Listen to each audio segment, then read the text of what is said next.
شروع اللہ کا نام لے کر جو بڑا مہربان نہایت رحم والا ہے۔ سب تعریف اللہ ہی کو ہے جس نے اپنے محبوب بندے محمد صلی اللہ علیہ وآلہ وسلم پر یہ کتاب نازل کی اور اس میں کسی طرح کی کجی اور پیچیدگی نہ رکھی، بلکہ سیدھی اور سلیس اتاری تاکہ لوگوں کو عذاب سخت سے جو اس کی طرف سے آنے والا ہے ڈرائے، اور مومنوں کو جو نیک عمل کرتے ہیں خوشخبری سنائے کہ ان کے لیے ان کے کاموں کا نیک بدلہ یعنی بہشت ہے جس میں وہ ہمیشہ رہیں گے، اور ان لوگوں کو بھی ڈرائے جو کہتے ہیں کہ اللہ نے کسی کو بیٹا بنا لیا ہے۔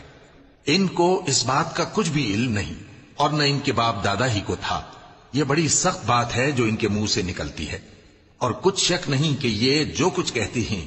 محض جھوٹ ہے۔ اے پیغمبر، اگر یہ اس کلام پر ایمان نہ لائیں تو شاید تم ان کے پیچھے رنج کر کر کے اپنے تئیں ہلاک کر دو گے۔